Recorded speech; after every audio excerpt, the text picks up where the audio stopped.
The sky above Earth shimmered strangely that night, as if reality itself had been scratched by something invisible. People were busy scrolling through their phones, driving through crowded streets, or simply sleeping. Under quiet rooftops, but far beyond Earth's atmosphere, chaos had already begun. Princess Elyra of the Zenthari Empire stood inside her crystalline spacecraft, her silver eyes fixed on the rapidly failing control panel. The ship, once a masterpiece of alien engineering, was now flickering with unstable energy. Warning signals pulsed in unfamiliar patterns, even for her advanced knowledge. "This is impossible," she whispered. Her ship had entered a distortion zone, an anomaly in space that bent gravity, time, and energy into unpredictable forms. Even the most advanced Zenthari navigation systems couldn't fully understand it. The ship shook violently. A loud crack echoed through the chamber as one of the energy cores exploded into fragments of glowing dust. Elyra lost her balance and slammed against the transparent wall, watching helplessly as her ship spiraled toward a small blue planet. Earth emergency landing initiated. The ship's AI announced, its voice glitching. No, not here," Elyra said under her breath. She knew the stories. Earth was considered a primitive world by her people, emotional and dangerously divided. It was the last place a royal like her should ever end up. Within seconds, flames engulfed the outer shell of the spacecraft as it tore through Earth's atmosphere. The night sky lit up like a falling star. In a quiet rural area far from any major city, the ship crashed into a dense forest. Trees shattered, the ground trembled, and silence followed. For a few moments, nothing moved. Then, slowly, the wreckage shifted. Elyra emerged from the broken remains, her glowing suit dimming as it struggled to adapt to Earth's environment. She looked around cautiously. The air felt heavier, gravity slightly stronger. The sounds, strange dot wind, leaves, insects, this world. Her wrist device flickered weakly, trying to scan the surroundings. It displayed incomplete data. Oxygen-rich atmosphere, biological diversity, unknown threats. Suddenly, she heard something, voices, human voices. Two young men were walking through the forest, holding flashlights, talking about the shooting star they had just seen. Double quotes, bro. I swear it fell right here. Maybe it was just a meteor. They stopped. Their lights fell directly on Elyra. For a moment, no one moved. Elyra stood frozen, unsure how to react. The humans stared at her glowing eyes, her unfamiliar suit, her unnatural presence. "Why? You seeing this?" One of them whispered. "Yeah? I'm definitely seeing this." Elyra slowly raised her hand, not in aggression, but in curiosity. "Do not be afraid," she said. Her voice calm, but slightly distorted through her suit. "Translator!" the men screamed. They turned and ran as fast as they could, dropping one of their flashlights in panic. Elyra lowered her hand. "So, this is how they react," she said quietly. That was her first lesson about humans. Fear comes before understanding. Meanwhile, far across the galaxy, inside the massive Zenthari command station, alarms were echoing through endless halls of advanced technology. The princess's signal has been lost. Last known coordinates? A silence fell across the room. The commander stepped forward, his expression dark. "Prepare a retrieval unit." "But sir, Earth is unstable. Their species is unpredictable."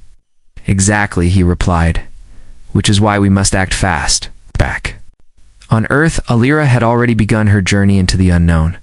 Her ship was beyond repair. Her communication system was barely functional. And the planet she had landed on was filled with billions of creatures who feared what they didn't understand. But she had no choice. She had to survive. And somewhere deep inside, she felt something unexpected, excitement, because for the first time in her royal life, she wasn't protected, controlled, watched. She was free, but freedom on Earth came with a price.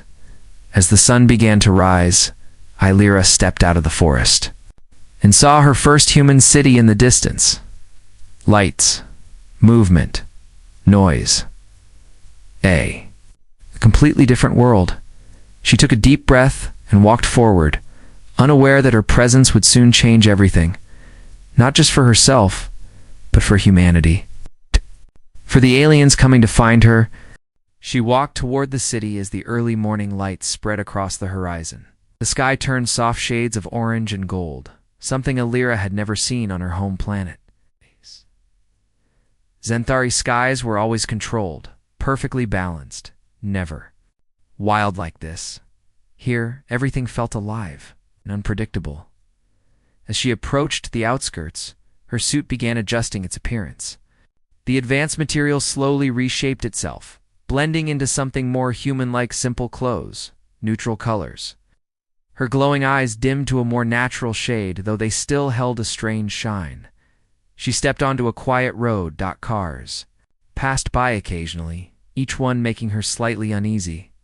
The speed, the noise, it was all unfamiliar. A few people noticed her, giving curious looks, but no one stopped. That was her second lesson. Humans notice, but they don't always care. Hungry and low on energy, Elyra's body began reacting to Earth's biological needs. Xanthari beings didn't require food in the same way. But her damaged suit couldn't fully support her anymore. She needed help. After walking for what felt like hours, she reached a small roadside shop. A flickering sign buzzed above the entrance. Inside, a young man stood behind the counter, half asleep, scrolling through his phone. Elyra hesitated, then stepped in. A small bell rang. The man looked up. For a moment, their eyes met. Hello? He said. Elyra studied him carefully. Her translator adjusted quickly. I require sustenance, she said. The man blinked. You mean food? Yes. He stared at her for a few seconds, slightly confused by her formal tone. You okay? You look like you just walked out of a sci-fi movie? Elyra didn't respond. All right. Whatever, he shrugged. What do you want? She looked around. Everything was unfamiliar. Packets, bottles, colors that she pointed randomly. A packet of chips. The man handed it over. That'll be 100 rupees. Currency. Not available. The man sighed. Of course. For a moment, he looked annoyed. Then something in her expression made him stop. Forget it. Just take it. Elyra tilted her head slightly. You are giving this without exchange? Yeah, it's just chips, not a spaceship, he smirked. Elyra accepted it slowly. Thank you. That was her third lesson. Not all humans are selfish. She stepped outside and carefully opened the packet. The smell alone confused her. She took a bite, crunched. Her eyes widened slightly. Interesting. Meanwhile, far above Earth, a sleek, invisible Xanthari ship entered the atmosphere without detection. Unlike Elyra's damaged craft, this one moved silently, perfectly controlled. Inside, a team of elite alien operatives monitored the planet below, scanning for the princess's energy signature. Signal is weak, but present. Location locked. The leader stepped forward. Prepare ground operation. Back on Earth. Elyra had already moved deeper into the city. The noise grew louder. People everywhere. Vehicles, lights. Chaos. Suddenly a group of boys bumped into her. Watch it. One of them snapped. Elyra stepped back, slightly confused. I did not intend whatever. They laughed and walked away. She watched them go. Fourth lesson. Humans can be careless. As the day passed, Elyra began observing everything. How people talked, how they reacted, how they ignored strangers but helped sometimes without reason. But not everything was safe. As night fell, she entered a darker part of the city without realizing it. The streets were quieter, but not peaceful. A man stepped in front of her. Lost? He asked, his tone different. Dangerous? Elyra sensed it immediately. Yes, she replied honestly. The man smiled in a way that didn't feel kind. Come with me. I'll help you, Elyra. Didn't move. Something felt wrong. Back on the Xanthari ship, alarms flashed. Princess is in a potential threat zone. Permission to intervene. The leader's eyes narrowed. Not yet. Back on Earth, the man reached for Elyra's arm. In a split second, her instincts activated. Her hand moved faster than human.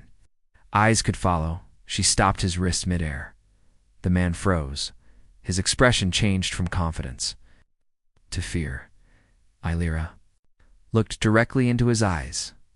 "Do not attempt to harm me." Her voice was calm, but something ancient and powerful echoed within it. The man pulled his hand back and stepped away. Sorry. He ran. Elyra stood still for a moment. Fifth lesson. Not all humans are safe. High above, the alien leader finally spoke. "Now, we begin." And at that exact moment, 3 streaks of light silently descended toward the city. The search for the lost princess had officially begun. The streaks of light cut through the night sky like silver arrows, unnoticed by most of the city below. Only Elyra sensed them, a faint pulse in her suit, alerting her that others had arrived, others from her world. But these were not friendly. Patrols, she knew. Her energy signature was sharper, more tactical. The alien retrieval team had arrived. They landed silently in an abandoned warehouse on the outskirts of the city. Their suits shimmered faintly, bending light and shadow too, camouflage against human sight. Each operative scanned the surroundings, processing thousands of human variables in seconds. "This world is chaotic," one whispered, their voice almost a hiss in the communicator. "The species is unpredictable, irrational. That is why we must locate her quickly," the leader replied, adjusting the visor on his helmet. "Delay increases risk." Meanwhile, Elyra had wandered into a small urban park, curious about the humans she had seen earlier. Children played, laughing, and chasing each other under flickering lampposts. Their joy was infectious. For a moment, Elyra almost forgot her predicament, almost forgot that her life depended on avoiding human attention and staying alive. Then she noticed him, a boy sitting on a bench, sketching the trees. Unlike others, he didn't run away. Just looked calm, curious, and fearless. Elyra approached cautiously. "Hello," she said softly. The boy looked up, blinking in surprise. "Whoa, you're, different." "I am, away from home," she explained. The translator made her voice smooth, gentle, without the strange resonance that often frightened humans. "You mean, like, another planet?" he asked. Wide-eyed. "Yes," Elyra nodded. "I am. Lost here." Something in the boy's demeanor made her relax. He didn't scream, didn't try to run, didn't treat her like a monster. Instead, he smiled faintly. "I think I can help," he said.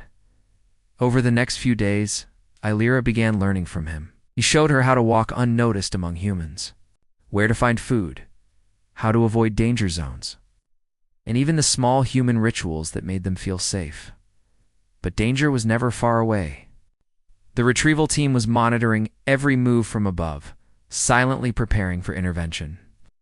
And humans were curious, sometimes too curious. A small police patrol almost discovered her one night, and a street gang later tried to intimidate her into following them. Elyra's alien instincts and her growing understanding of human behavior kept her safe. But only barely. At the same time, the alien operatives began their ground search. They had to adapt. Human cities were unpredictable and unstructured, unlike any terrain in Zen 3 simulations. Vehicles, towering buildings, and even crowds were obstacles. They had to use stealth, scanning devices, and patience. One operative whispered, "These creatures are fragile, yet clever. Underestimating them could be disastrous." Elyra, unaware of how close the retrieval team was, began experiencing something new: friendship, trust, and human kindness.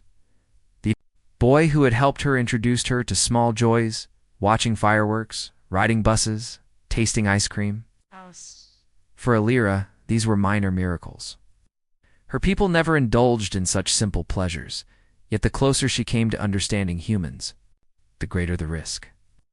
She was learning how they think, what they feel, and that made her more noticeable.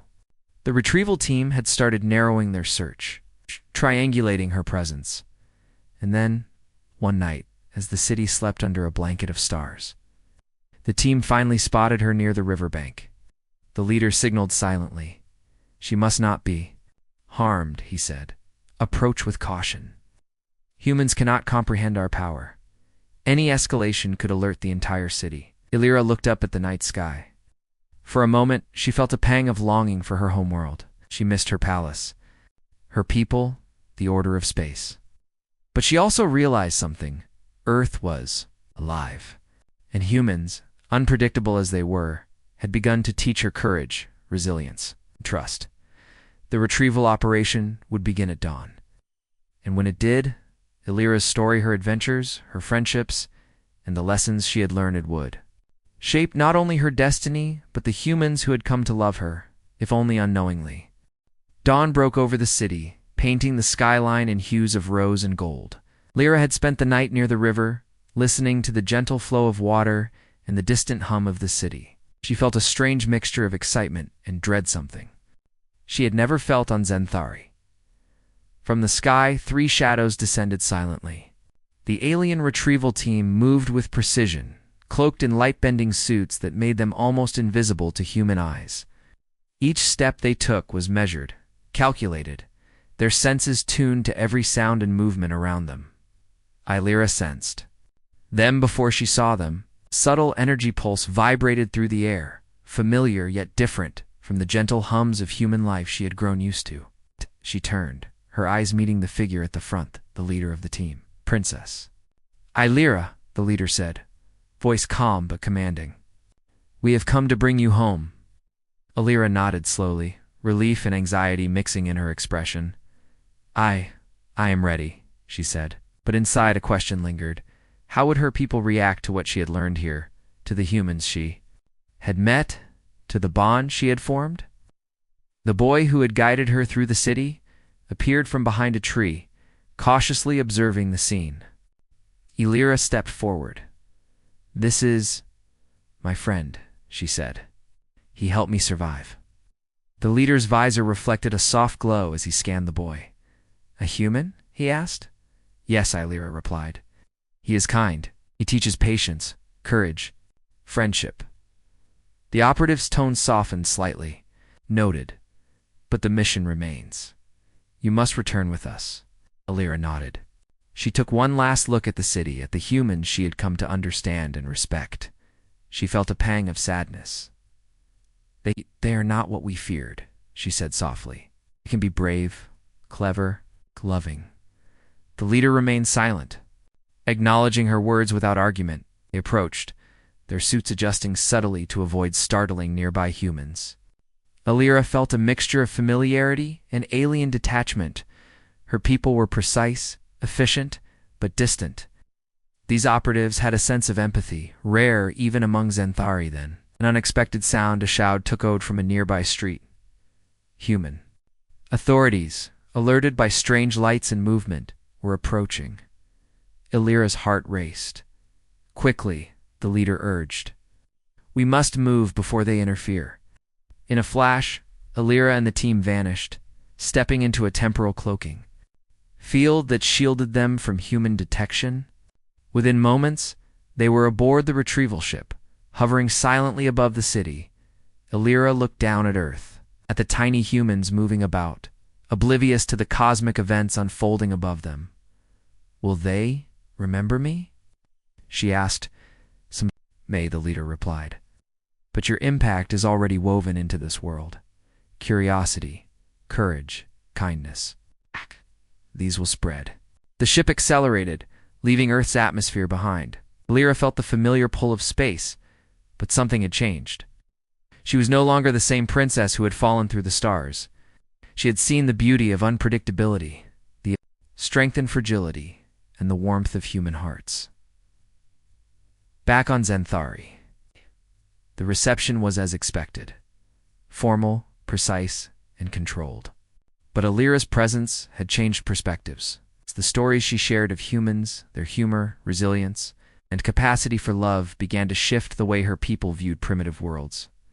And on Earth, the boy and the humans who had unknowingly aided her would carry the memory of a mysterious, glowing visitor, a princess, not of this world, but whose heart had learned the ways of theirs.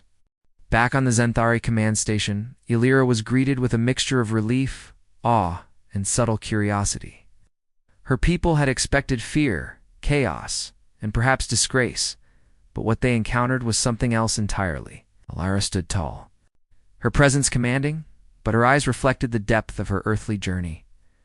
"I have returned," she said simply, "but I am not the same." Her words rippled through the room. The elders and commanders leaned forward, intrigued. "Explain," one of them demanded. Elyra recounted her time on Earth, the humans she had met, the courage they showed in small moments, the kindness of strangers, the complexity of their emotions. She spoke of the boy who had guided her, of the laughter, the small triumphs, the dangers she had faced, and the lessons she had learned. Curiosity, she concluded, is their strength. Imperfection is their beauty. We cannot underestimate them. We can learn from them as much as they can learn from us. Her people were silent for a moment. Then the commander nodded slowly. Perhaps this is the beginning of a new understanding.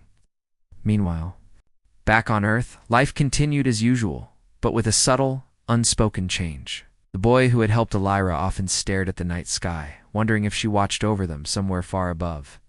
Strange phenomena, the faint shimmer of light, glimpses of figures moving silently hinted that her presence lingered, and humans who had encountered her indirectly began to act differently, inspired by the brief, mysterious interaction. Small acts of kindness, a curiosity about the stars, a fascination with the unknown. Elyra's adventure had planted seeds that would grow slowly and visibly across Earth. As weeks passed, Elyra continued her diplomatic efforts, now with a new perspective.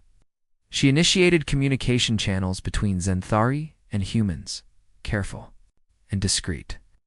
Messages of curiosity, art, and science flowed, first in secret, then gradually more openly. Humans were cautious but intrigued. The idea of intelligent life beyond Earth no longer felt like a myth. On Zenthari, Elyra's tales of Earth became legendary, not for the dangers she faced, but for the insights she brought.